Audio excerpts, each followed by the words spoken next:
कहूँ देख ले करिए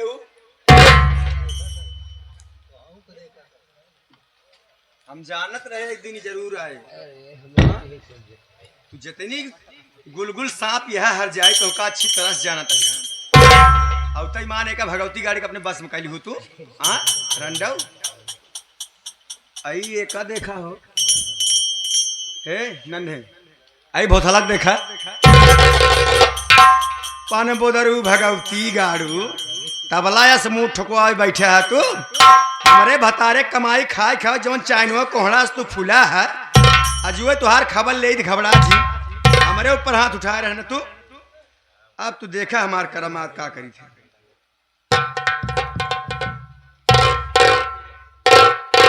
हेलो हेलो हाँ स्वामी जी अरे हाँ हमारी सुनीता बोला तय हो तो बड़ा जल्दी हमको भुला जा सारी बात छोड़ा ये बताओ भावना बेटी घेर लौट क्या होता है कि नहीं आ गया कहाँ बाटा हो एक काम करा जल्दी है हमारे कमरों में आओ तो कुछ दिखाओ एक बाटे आओ दिखाई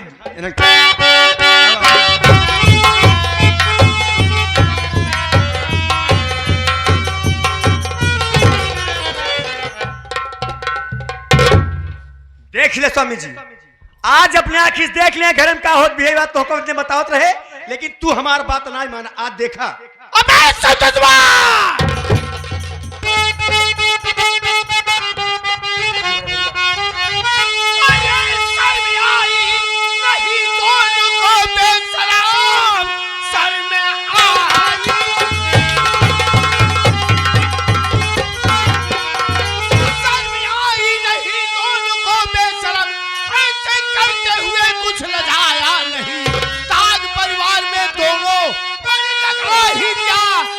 करते हुए तू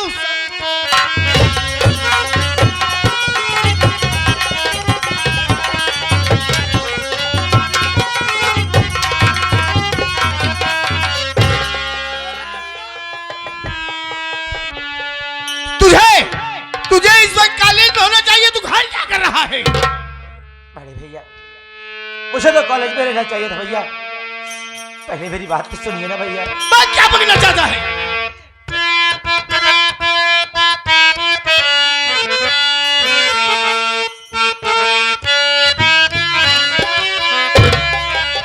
काम गंदा न कोई पिया भैया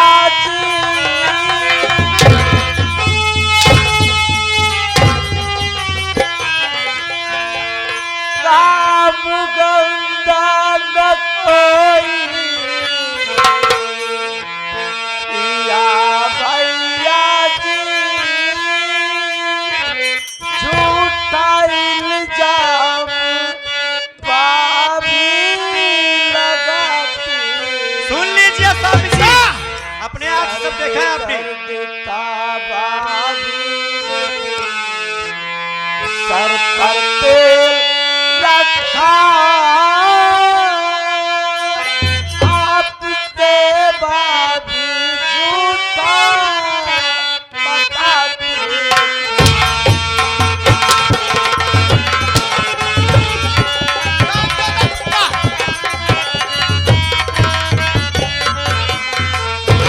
तेरी भाभी झूठ बोल रही है लेकिन जो मेरी आंखों ने देखा हुआ क्या था? अरे हरामजादे मुझे नहीं मालूम था कि जिसे मैं दूध पिला रहा हूं वही साला मेरी आस्ती के साथ मिलेगा। तुम दोनों ने भरे समाज में मेरे मुख में कालिक पोतने की कोशिश किया इसलिए मेरा आदेश है कि जितनी जल्दी हो सके मेरा ये घर छोड़ करके चल जा। मैं तेरी सूरत नहीं देखना चाहता।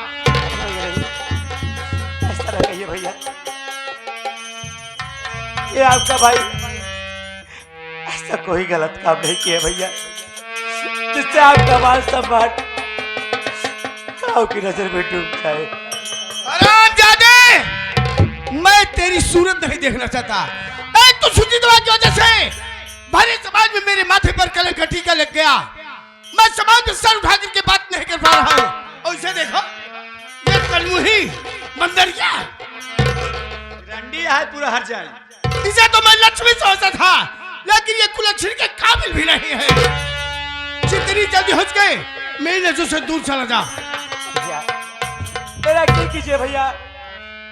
अरे भाभी भाभी मुझ पर झूठा इल्जाम लगा रही है भैया। इल्जाम लगा रही हूँ।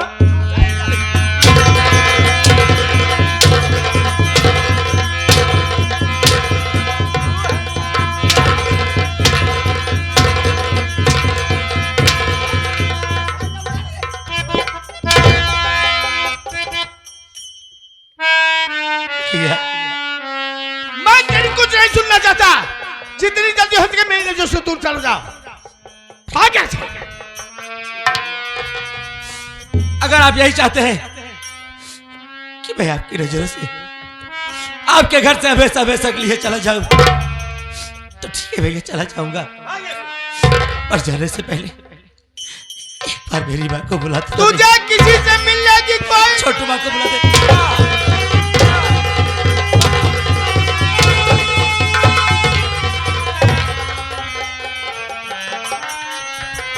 सन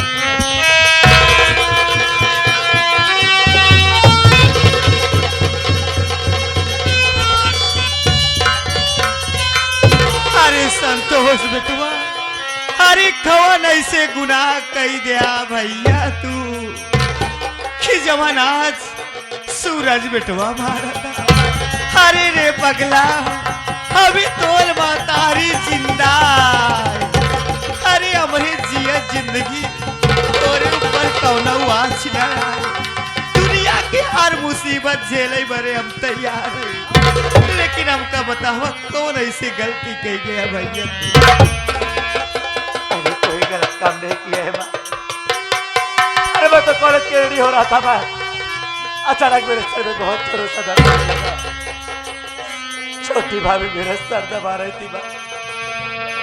इतने में छोटी भाभी बड़ी भाभी आई माँ और भैया को बुलाई। अरे भाभी मुझ पर झूठा इल्जाम लगाकर मेरे बड़े भैया के हाथों मुझे मार खिलवा रही है माँ। अरे इतना ही नहीं, आज तो मेरे बड़े भैया बहुत बड़ी बात कह दी है माँ। क्या कहन भैया? भैया का कहना है कि मैं इनका घर छोड़कर चला जाऊंगा।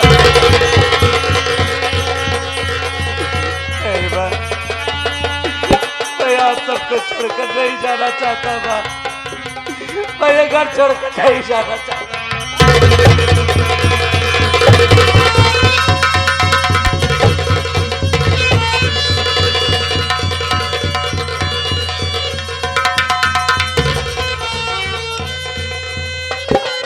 अब जिया जिंदगी तू कैसे छोड़ के जावा भैया। अरे हम सूरज बेटवा के ऊपर घमंड करी थे। हम चलते सूरज बेटवा से बात करब ना, कैसे तो का जाए। हमार कसम खाया तोरे आँखी मासूम है चाहिए भैया। हम बात करें। एक बात सुन लो स्वामी जी, मार कान खोल के। जवान फैसला के है वही फैसला पटल रहा है। केहू कितना कहा है, केहू की बात माना जी। तू समझ गया क्या? सूरज बेटवा अरे पगलाया तो का हो गया। अरे जौने भाई के भाई नाई बाप बन के पाला, जौने भाई के अपने सीने से लगाई के रखा, सोने भाई के अपने अंगुली पकड़ के चले सिखाया, सोने भाई के ऊपर डूबे की सुटकुनी ना उठाया भैया। तू आज वही भाई के मारत कर गया। माँ अफसोस तो सिर्फ इसी बात का है कि जिस भाई को भाई नहीं मैं बाप बन करके पाला, जिस भाई को अपने गले से लगा करके रखा, जिस भाई को उंगली पकड़ के चलाना सिखाया, आज वही मेरा भाई मेरे पीठ पे छुरा भोंकने के कोशिश किया। अरे बेटवा खवन इतना बड़ा गुनाह करे मुड़वा व तेलवा ठुकाए रहे ना। सुनीता ने जब भी इनकी शिकायत किया मैंने सुनीता को ही डांटा, लेकिन आज मेरी आंखों ने जो देखा वो बर्दाश्त के बाहर है। तेल झुकाने की बात करें, अरे ये हरामजादा इसे खूब अच्छी तरह से जानता था कि आज मैं और आप बेटी भावना के यहाँ गए हैं, आज नहीं आएंगे। ये संकट का बहाना बना करके घर रह करके मेरे मुख में काली पोती की कोशिश किया। इससे कह दो कि जितनी जल्दी हो सके मेरी नजर से दूर चला जाए। इसे इस घर में इसके लिए कोई जगह नहीं है। सूरज बेटुआ, पहले हमार बात सुन ले, तब कोनो फैसला करा भैया।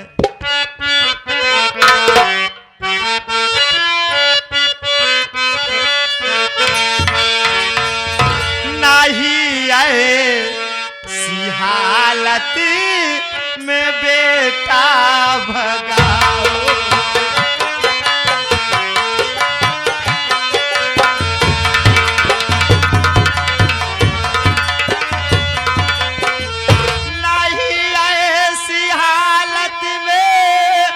बेटा भगाओ, तरस कुछ तो खाओ, तरस कुछ तो खाओ।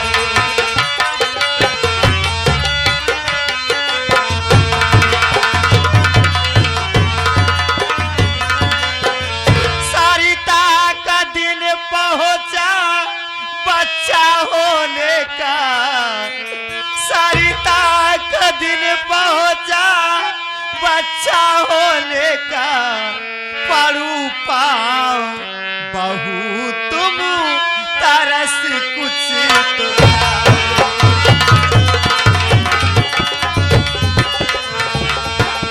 परू पाओ बहू तुम तरस कुछ तो खाओ, परू पाओ बहू तुम तरस कुछ तो खाओ, परू पाओ।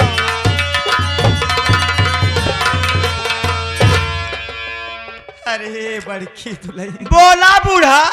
अरे दुल्हन, एक औरत के दर्द समझ सकत काहे ना। अरे तू सोचा, छोटकी दुल्हनिया के कोखी में लड़कियां पलता, क्या हालत हमार लड़कन कहाँ जाइए, के सहारा दे, का कहीं कहाँ रही भैया। अरे तू घरे के लक्ष्मिया, आज माँ सूरज बेटवा गुस्सा बा, तू समझा ही सका तू भैया। अरे तू सोचा, अरे तोरा महतारी रही ना, अरे महतारी के दर्द कैसे होता, अरे हमारे लड़के सबसे दूर कैसे जाबा, अरे कैसे हम जिया भैया हो। अब तो से हाथ जोड़त, तोरे घर गोरे गिरत, हमार घर उजड़े से बचा।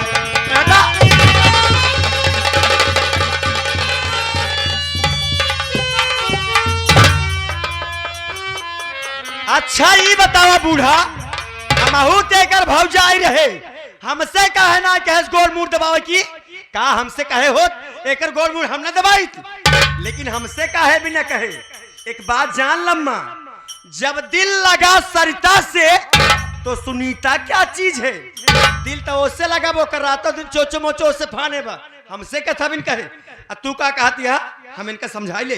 हाँ भैया, अम्मा हो, हम एक पतिव्रता मेहरारू है, अपने मन सेधु सुख पर ना हो सकी थम, जवन फैसला हमार मन सेधु कह देहन तवन कह देहन, में हम कुछ नहीं कर पाओ, समझू कि नहीं। बड़की ए सूरज बेटा, अरे पगला यहाँ तो का होगा, अरे लड़के ने हालत में कहा जाइए, कहाँ रही कहाँ कहीं हमारे।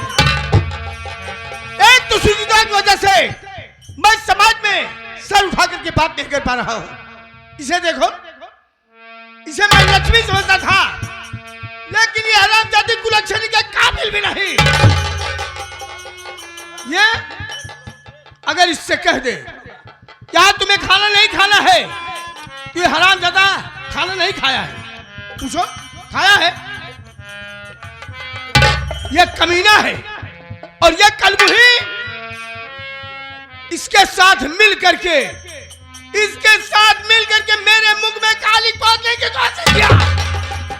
इससे कहो कि जितनी जल्दी हो सके ये मेरा घर छोड़कर चला जाए।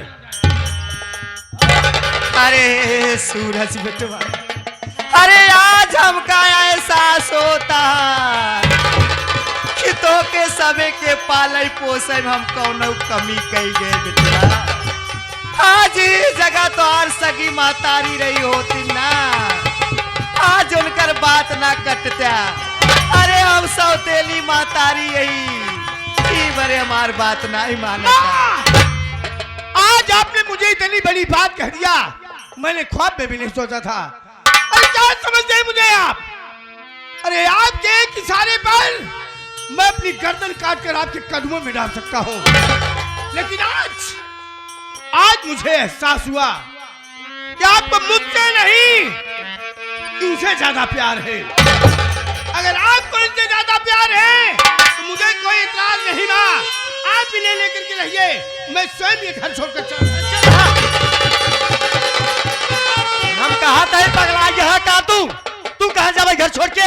अरे गलती इन्हन के घर छोड़ के ना चाहिए तो का कतो जाए जरूरत ना नहीं रात चो मार की तू चला जावत हमार का होए, हमारे बारे में ना सोचता तू।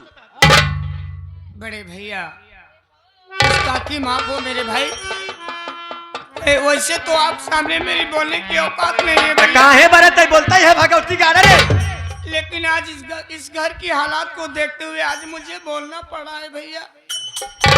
बड़े भैया कहा गया है कि कोई काम करने से पहले उसे अच्छे ढंग से समझ सोच लिया जाता है। नौकर हो तो का समझाया भगवती का देख लेकर, और मैं आपको कुछ नहीं कहूंगा। समझाया नौकर। दिवाली के दिन तू सोचा समझा था?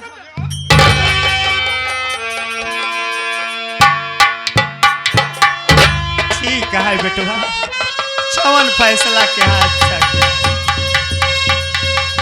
अरे संतोष बेटवा, अरे औलाद के दर्द सबे का जलिए रे।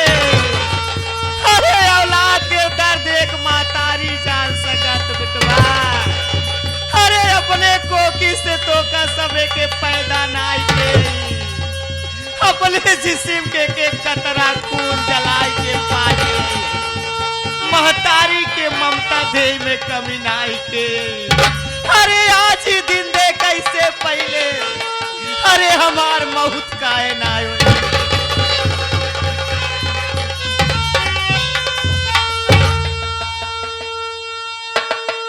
ऐसा क्यों कहती है माँ? आप यूं समझ लीजिए क्या से आपका एक ही बेटा है माँ, और वो है बड़े भैया। शायद मेरी किस्मत में आप लोगों का प्यार बस इतने ही दिन तक लिखा था माँ। कोई बात नहीं है माँ, अगर आज जब मैं भाई बड़े भैया की निगाह में उनकी नजर में गिर गया हूं तो मुझे किसी से कोई शिकवा शिकायत नहीं है माँ।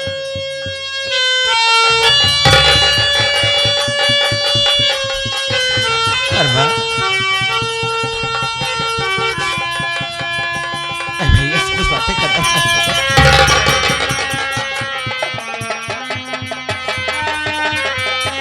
भैया। आप यही चाहते हैं ना भैया कि भैया आपको घर छोड़कर चला जाऊं? चला जाऊंगा भैया। आज तक जो आपने कहा है वही आपका भाई किया है भैया। आपके हर आज्ञा का पालन ये आपका भाई किया है, तो आज भी करेगा भैया। पर जरा सोचो भैया, बचपन में माँ बाप के गुजर जाने के बाद बाप का प्यार आपने दिया है भैया। अरे वो सब कुछ मुझे आपसे मिला भैया, एक बेटे को अपने बाप से मिलता है भैया। अच्छा क्या है, बुरा क्या है, सही क्या है, गलत क्या है, सब आप मुझे बताते रहते हैं भैया। तो फिर ये आपका भाई ऐसा काम करने के विषय में सोच भी नहीं सकता भैया। अरे क्या आपकी नजर में एक देवर भाभी के रिश्ता यही होता है? ठीक है भैया, जा रहा हूं मैं आपका घर छोड़कर, कभी नहीं आऊंगा भैया।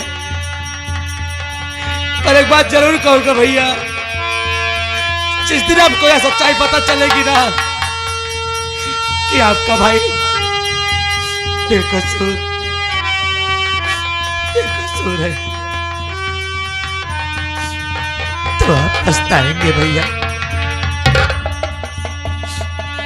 चला हो सके तो जाते जाते अपने सौभाग्य भाई को अपना आशीर्वाद दे दीजिएगा भैया।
क्यों देवर जी, कैसा लग रहा है?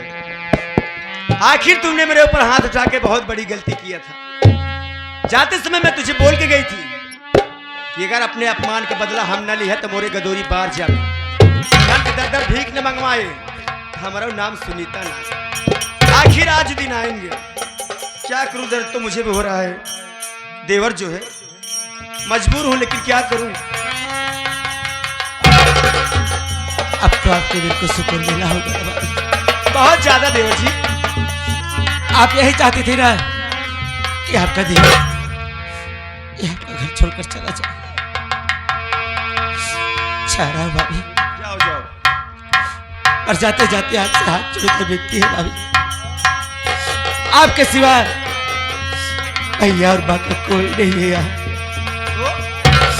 मेरे भैया और माँ का ख्याल रखना भाभी, और हो सके तो अपने सौभाग्य देवर को अपना आशीर्वाद दे दीजिएगा। अरे देवर जी, ये भी कोई कहने की बात है? आओ देवर जी, मेरा आशीर्वाद लेके जाओ। जहां जाओगे मुझे ही याद करोगे। आओ।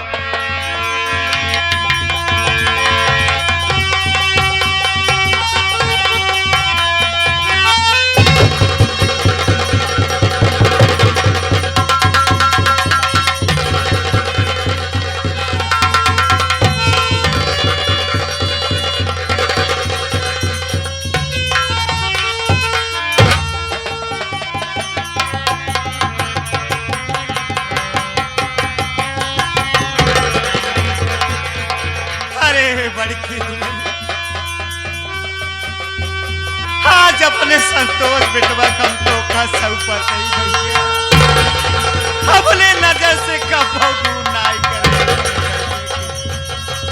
फिर का देवन ना या फन औलाद मानी गई। लेकिन हमारे भैया के भूखा दूसरा। अरे बिटिया, अरे जब समय खराब होत ना, रास्ता के खपटेला चौक हो जात भैया। सर नीचे कही के जाऊं, सर नीचे कही के जाऊं, क्यों कूलट के जवाब जिंदा भैया। अरे आज अगर मातारी मर जाए ना, लेकिन हमारा आत्मा तोरे सबके। आज भगवान के लेखनी के आगे मातारी की ममता हार गई। भगवान ने तो पहले ही मेरे पति को छीन लिया। अरे आप लोगों की सिवा इस दुनिया में मेरा क्या है इनको?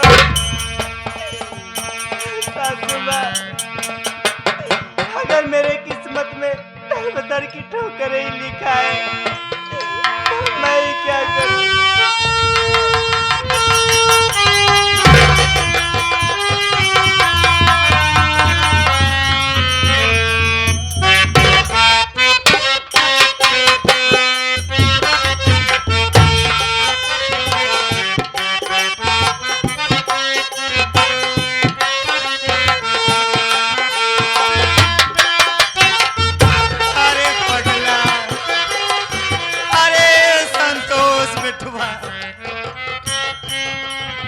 अरे कैसे बर्दाश्त करब रे, अरे कैसे बर्दाश्त करब बेटवा।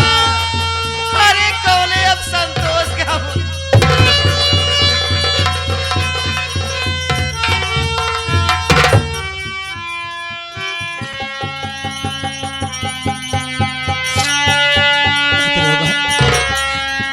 तो ऐसे रोती रहेगी ना, तो तेरा बेटा चल नहीं पाएगा। चले संत बहुत हो, चल निकल निकल, जल्दी जल्दी हो सके चल, निकल निकल भगाओ तिगारे, तो सूरत ना देखे चाहे हम। निकल निकल से कहा ताई ताई, चल हट से। जा रहा है बाबू।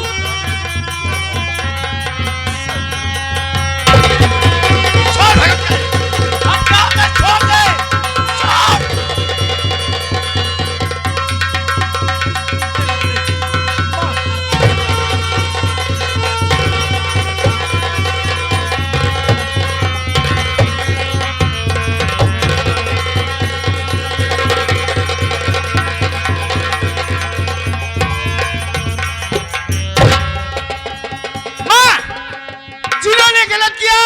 उन्हें सजा मिली।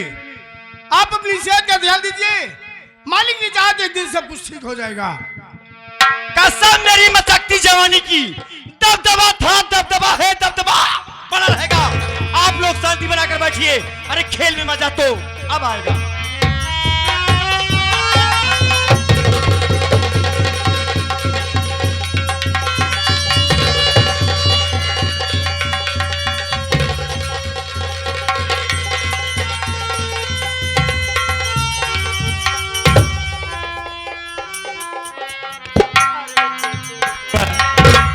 कवन फुलवारी हम अपने कोन से सींचे रे, आज फुलवारी सब उचर गई रे। अरे भगवान कोने जन्म को बदला लेता हमारे। अरे तो से धन दौलत नहीं मांगे रे, हम यही मांगे रे कि हमारा औलाद हमारे आप मेरा। लेकिन आज हमारा औलाद हमसे दूर हो गया। अरे कृष्ण कन्हैया, अरे तू दुद्ध माँ तारी के प्रेम पाया हो, आज एक माँ तारी के प्रेम से हमारे लड़कन के दूर कर दिया मालिक। नहीं, कहा गया है इस दुनिया में जिसका कोई नहीं सहारा होता उसका ऊपर वाला होता है। ऊपर वाले पर भरोसा करो माई। भैया भाभी जहाँ रहेंगे एक खुशहाल रहेंगे माई। अब भगवान के सहारा आए मेरे लड़के दिखे।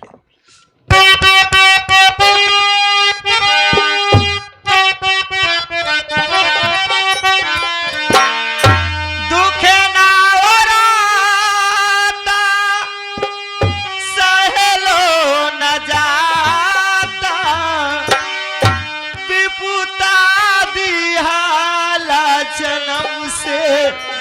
हे विधाता भाग लिखला कौन ना कलम से विधाता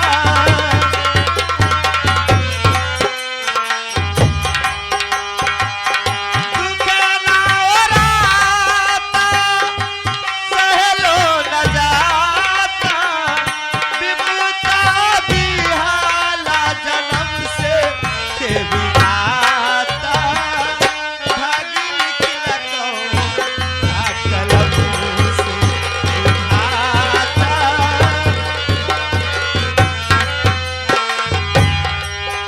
माई के न प्यार मिलल बाबू के दुलार हो किस्मत में लिखा जवन मिलाऊ उपहार हो माई के ना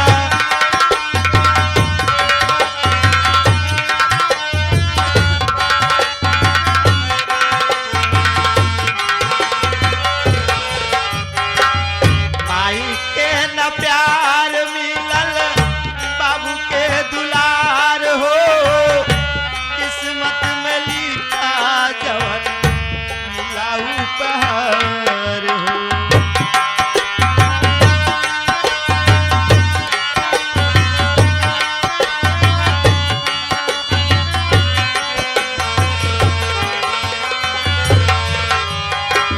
हंसायु त चाही हम हंसायु न पाई हो हंसायु त चाही हम हंसायु न पाई हो विपुलता दिहाला जन्म से हे विधाता